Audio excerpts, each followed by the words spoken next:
So bago natin simulan ng exam, i-check muna namin ang mga gamit nyo. I'm sorry, Miss Santos, but I will have to terminate your scholarship and you are expelled. Gusto ko lang naman po maging doktor. Pero parang hindi na po matutupad yun. Hindi gagawin Manahing Mrs. Santos. Pero unless meron pong magpapatunay na wala talaga siyang kasalanan. Hindi ako pwedeng mabuko. Masisisante rin ako pag nagkataon. Hindi nga po kay Annalyn ang nakuhang leakage. That's why, Annalyn, I am revoking my decision. Hindi na terminated ang scholarship mo at hindi ka na may expel sa school.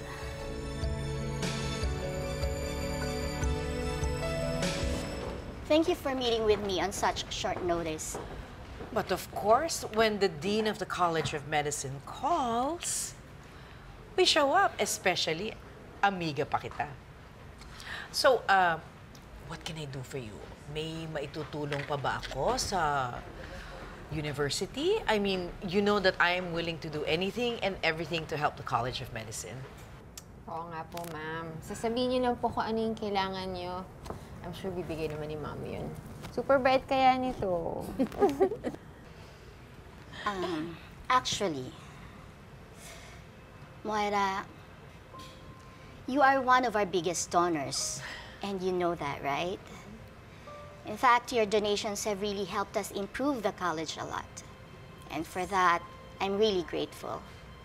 But I'm not here to talk about that. I'm here to talk about Zoe.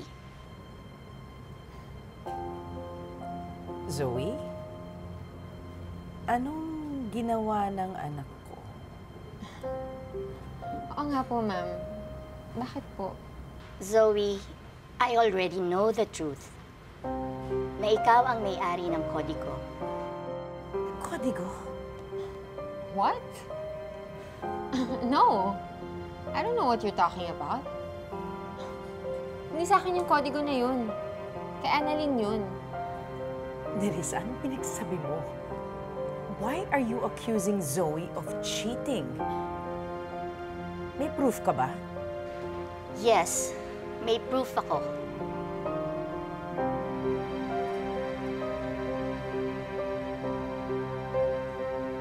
O sige na, iti-text na kita.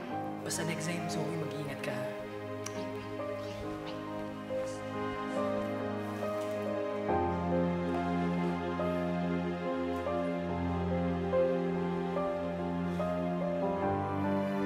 Mag-usap tayo. Umamin na ang staff na siya ang nagbigay ng leakage sa'yo, Zoe. And he is already fired. Zoe. How can you do this? Hindi mo ba inisip ang pamilya natin? Ang pangalan ng daddy mo? Nakakahiya ka. Okay, Mom. Let me explain, okay? I didn't cheat. Si Annalyn yun. It wasn't me. I didn't cheat. Ma'am, you're lying. Why are you doing this to me, ha? She's lying. Mom, you're lying. Stop it! Stop it!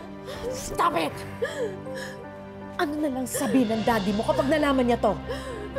He's due home in a couple of days. Hindi pwede malaman ni Daddy to. Please. I can't disappoint him. You know that. Please do something. Please. Please, Mom, I'm begging you. Amiga, baka naman pwede natin pag-usapan to. Please, Mom. Please. Please.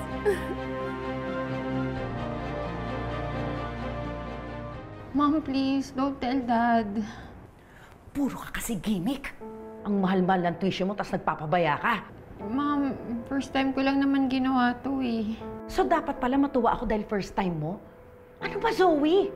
Nakakahiya na kay Nerissa. Baka sabihin niya wala kang alam. Bobo ka. I'm not dumb. I was just pressured.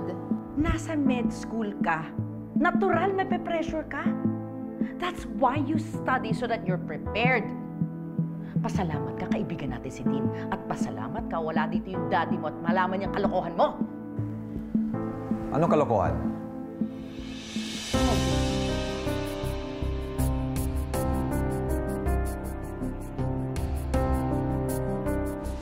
Akala ko ba sa Sabado pa dating mo? Sana nagsabi ka para sinundo ka namin sa airport. So anong kalokohan ngayon yung sinasabi niya?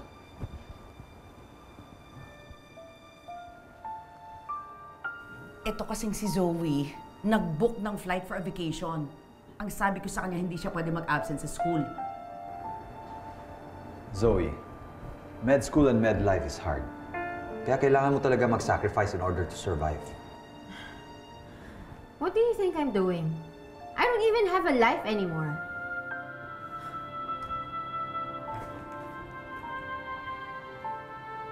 Zoe! Robert, pagod lang si Zoe. Kumain ka na ba? Yeah, I had dinner already. I'll just go to my office and get something.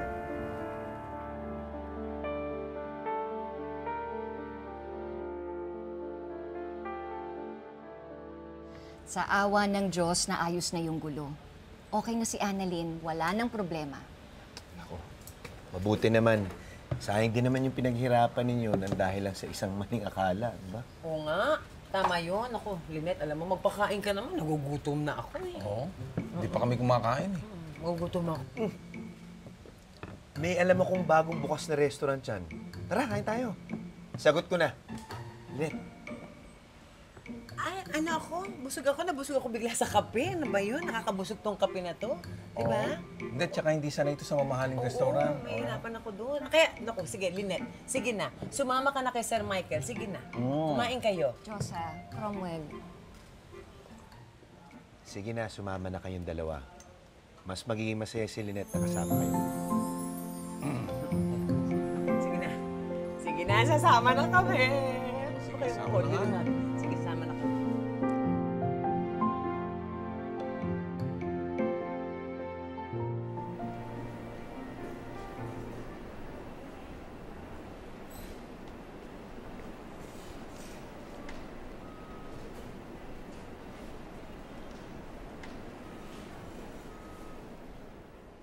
Oh my God! Ikaw wala yan! Oh my God, di ka na-expelled! Akala ko talaga di na ako makakapag-doktor. Hindi naman pwede yun, sis. Ikaw kaya yung pinakamagaling dito. And for sure naman, no, narinig nyo na yung latest news. Hindi cheater si Annalyn. Kaya tigil-tigilan nyo na yung pagiging judger. At tigil-tigilan nyo na yung pag-spread ng fake news and disinformation. Okay na. Ito. Pero hindi nga, Annalyn. Sa tingin mo, sino kaya yung cheater? Impossible naman na walang owner yung leakage na yun. Hindi daw sasabihin nila din kahit malaman daw nila kung sino eh. Ha? Ang daya naman! Eh, that cheater almost destroyed your reputation. Impossible naman na walang owner yung leakage, diba? Hay, sana mahuli na yung cheater na yan. Tapos ma-expose, tapos ma-expel. Tapos sana makarma siya. Tapos hindi na siya maging doktor, tapos ikaya siya ng family niya. Hoy, aware ka naman na nakakairita ka, di ba? Alam mo, sana sa'yo na lang napunta yung leakage instead of Annalyn para ikaw yung na-expel. Pasalamat ka, malayo ka. Malayo? Anong ibig mong sabihing malayo? Ikaw yung katabi ko nung exam ah. Nasa harap kita. Ikaw ba yung naglagay ng leakage sa bag ko? Umawin ka nga. Ikaw no. Ikaw lang magagawa sa akin nun eh. Palang mukha mo? Ha? Palang mukha mo? Uy! Ikaw, manihimik kang bibig ka, Uy, ha? ano ba yan? Huwag mo akong Uy! pagbibintangan, ha? Bitawan mo nga! Bitawan niya ako! Umalis ka nga dito! Sumusobra ka na ah! How dare you!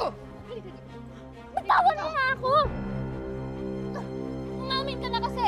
Ikaw naglagay nun no? Leakage, ha? Ano gagawin ko sa leakage? Alam mo ako, may pera ako pang tuition. Ikaw, kailangan mo ng mataas na grades para ma-maintain yung scholarship mo. Para message na kayo ng nanay mo. Para tumigil na kayo mamalimos. How pathetic!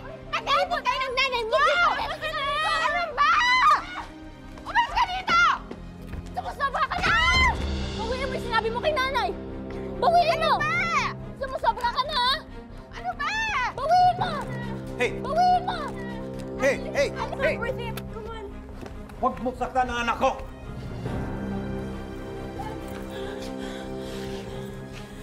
Dr. Tanyag? Who are you? Maganda dito. Magkape ka muna. Salamat. Lynette, Lynette. Hoy, lapit. Sige na. Hindi ka muna. Yes. Eto, pumili ka. Isuot mo ang isa dito. Kasi, ikaw naman kasi parang wala kang kagana-gana sa buhay mo. Oh! Yan! Tignan mo! Eh, ang ganda-ganda mo talaga. Napakaganda talaga ng kumari ko. Tisay na tisay! Iba! Alam mo, kung ganyan talaga ako ganda, naku po! Siguradong sigurado ko. Ang dami ko nang napaiyak. Napaiyak ka dyan.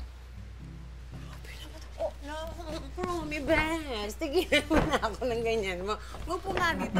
Siyempre, sigurado talagang marami nang umiyak kasi Paiyak. ikaw ang nanalo sa aking Iyak ka dyan. puso. Tulad niya singot mo, sa akin mo lang gagawin yan, ha? Siyempre, ano ka ba naman? Eh, tsaka hinahanda ko lang itong aking kaibigan para sa kanyang future date na magiging future tatay ni Annalyn. Siguraduhin mo lang, ha? Siguraduhin mo lang. Ay, nako. Mare, ayan ka na naman, ang aasar ka na naman. Tigilan mo na yan, lalong-lalo na kapag nandiyan dyan si Michael. Who are you? Annalyn po. Annalyn Santos. Annalyn? Ay, Dok. Nasa akin po pala yung ballpen niyo. You can keep it. Para ma-inspire ka. Someday you'll have your own pen na naka-engrave ang pangalan mo. Doktora Annalyn Santos, MD. I'm just not sure that she's a perfect fit for our foundation. This kid has genius-level intellect. And at an early age, she already knows what she wants. Number 1, hydrogen, H. Number 2, Nakausap ko personally yung bata and she's really good. Hindi kita nakilala. You've grown up.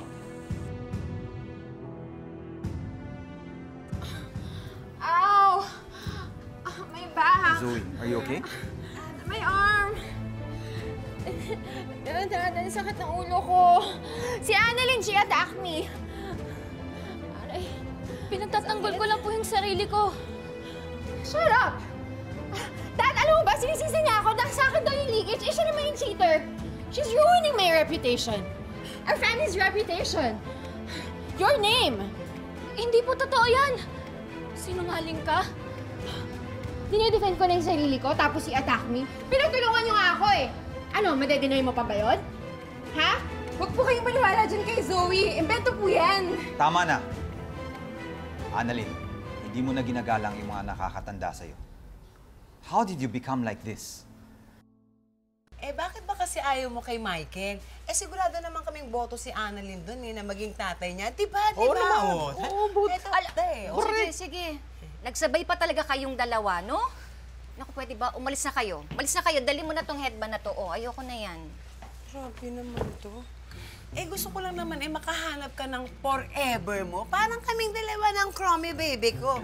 Para naman talaga si Annalyn, magkaroon na ng tatay. Tama.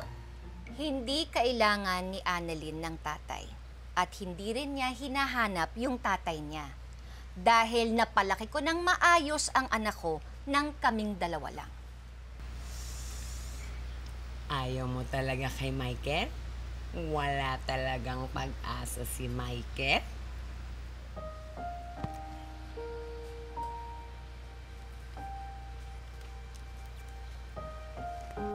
Bakit po ako? Wala naman po akong ginagawang masama. Nakita ko. Where's that sweet little girl na nakilala ko noon? Mukhang hindi ka napalaki na maayos ng nanay mo. Ba't niyo po dinadaba yung nanay ko? Hindi niyo nga po kilala yung nanay ko eh. Hindi niyo po alam yung lahat ng sakripisyo at paghihirap niya po para sa akin, para pagsalitaan niyo po siya ng ganyan. Grabe naman po kayo. Tsaka yung nanay ko po, kahit mag-isa lang po siya, kahit wala po akong tatay, pinalaki niya po ako ng maayos. Mali nga ang pagpapalaki ng nanay mo sa'yo. Kasi sumasagot ka na. Siguro kung may tatay ka, baka na-disiplina ka na niya. Bakit po si Zoe? May tatay naman po siya, pero tingnan niyo po yung ugali niya. Bastos ka. Siguro po, Bago niyo po punahin yung nanay ko, punahin niyo po muna yung sarili ninyo. Believe pa naman sana ako sa talino mo. But I guess it's not all about intelligence. If I was your dad, I would not just be disappointed in you. I would be ashamed of you. Huwag po kayo mag-alala, Dok. Kasi kahit ako po, hindi ko po papangarapin na maging tatay ko po kayo. Kung napansin niyo yung mga sinabi ng tatay ni Zoe, wala siyang alam. Hindi ko nga akalain na kaya niya pala magsalita ng ganun. Na iba pala yung ugali niya. Masakit nga yung mga sinabi niya, pero his opinion shouldn't matter sa buhay mo. Sino ba siya? Idol na idol ko pa naman siya dati eh. Isa kaya siya sa mga dahilan kung ba't ako pumasok sa pagiging doktor. Akala ko talaga mabait siya. Akala ko fair siya. Pero ako nagsasabi ako ng totoo, tapos hindi man na siya nakinig sa akin. Siyempre, Annalyn, family comes first. Tama ka. Hindi ko naman siya pamilya eh. Tsaka, sama-sama naman ang ugali niya pala. Mas madami namang magagaling dyan eh. Mas madaming mas mabait. Mas madaming dapat ina-idol, hindi dapat siya.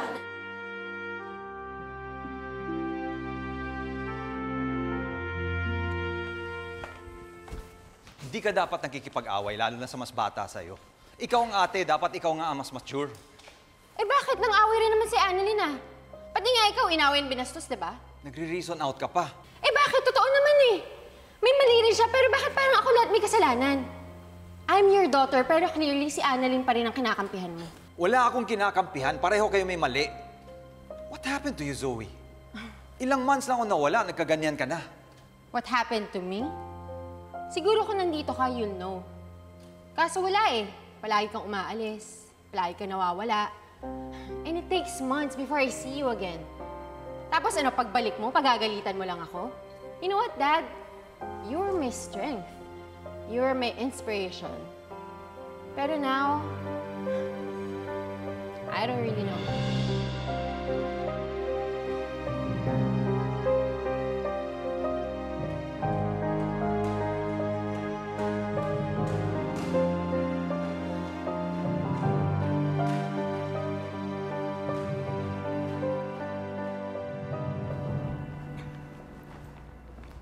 Uy, Annalyn!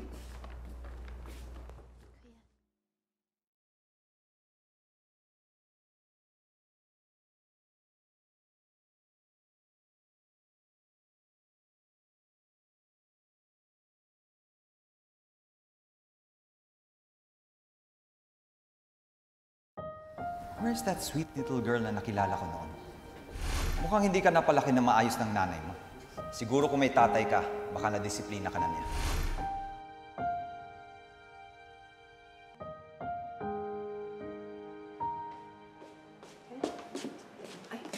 Anak, nandito ka na pala. Halika na, kain na tayo. Oo nga, Diyos mio, kasi naman eh, itong nanay mo, kahit na yung malaking bituka niya, kinakain na yung maliit na bituka niya sa sobrang gutom. Abay, ayaw kumain ng hindi ka kasabay, Diyos mio. Siyempre naman. Hindi na nga kami nakikita ng anak ko eh. Hindi na kami nagkakasabay kumain. Eh, siyempre, nabimiss ko na yung kwentuhan namin, di ba?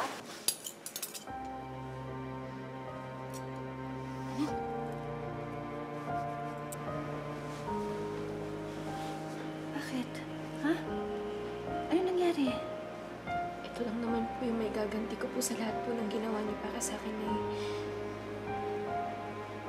Maraming salamat po sa pag-aalaga po sa akin. Sa pagmamahal niyo po, tsaka sa lahat po ng sakripisyo niyo. Promise po, balang araw, matutumbasan ko din po lahat yun. Mahal na mahal po kita, Nay. Mahal na mahal din kita, anak.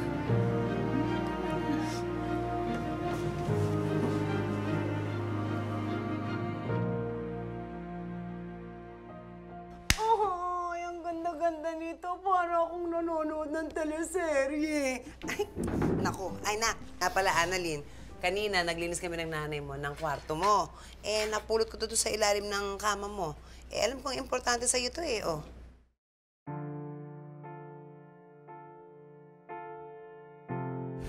Doc RJ Tanyag, hawak ko palang ballpen ng one of the best neurosurgeon ng Pilipinas. Balang araw, magkakaroon din ako ng ganito. Yan. Siya, ha? O, mauna na ako. Baka si Cromwell ay iniintay ako eh, ha? Oh, Sabi sige. kami kakain na, ha? Sige. Mag-iingat kayo mag-ina, ha? Oo, ingat ka din, Yes, Mare. yes, Oh, yes. maupo ka na, anak. Para makakain ka na, ha? Ay, sandali. Kukuha lang kita ng tubig, ha? Babalik ako.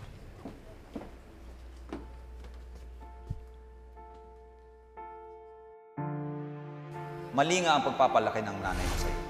Kasi sumasagot ka na. Siguro kung may tatay ka, baka nadisiplina ka na niya. Bilib pa naman sana ako sa talino mo. But I guess it's not all about intelligence. If I was your dad, I would not just be disappointed in you. I would be ashamed of you.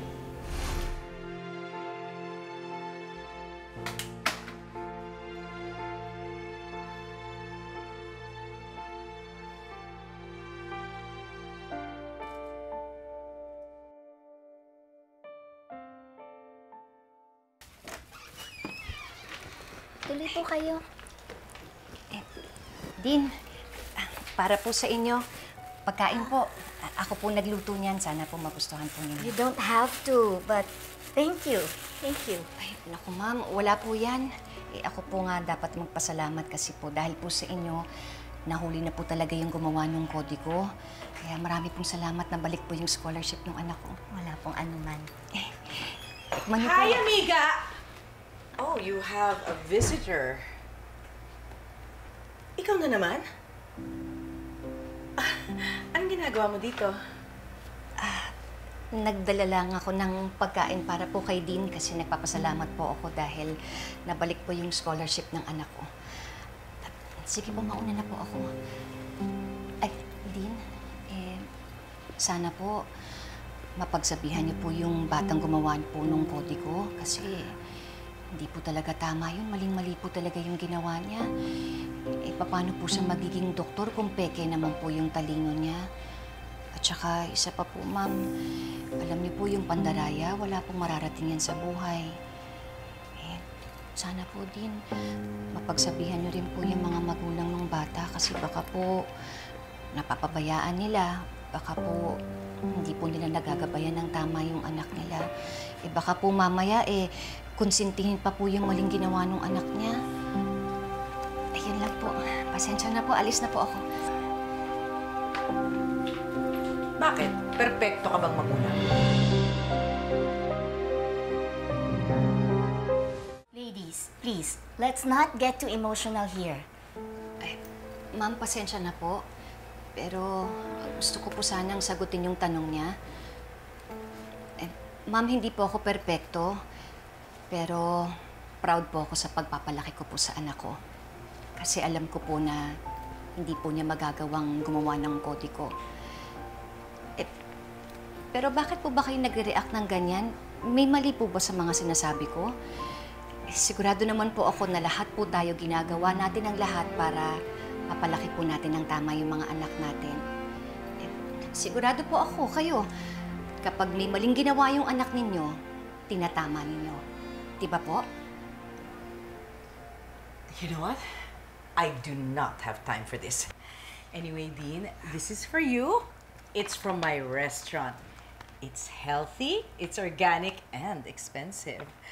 Naku, Dean, alam mo, iwasan natin yung mga pagkaing greasy, cheap, made with ingredients na hindi natin alam kung saan nanggaling. Kasi mamaya baka maapektuhan po yung ating pag-iisip at kung ano-ano pang pagsasabi natin. Thank you!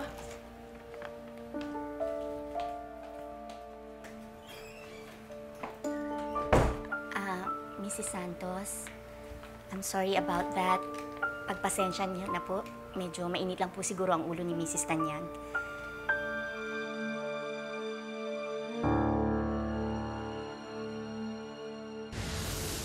Yung kamay sa akin ay nagbigay kahulugan.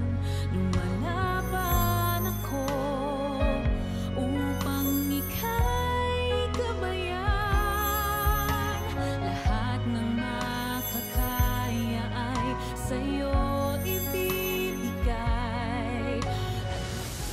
Dati pinapangarap lang kita. Pero ngayon, abot kamay na kita. Where are the GS residents and the NeuroSurge residents? Mom! Oy! Oy! What's your name again, Iha? Annalyn Santos po. Ang pinakabatang doktor. Walang lugar sa ospital para sa mga batang tulad mo. The hospital is a battlefield. Araw-araw, nasa digmaan tayo. Araw-araw, binabaril tayo.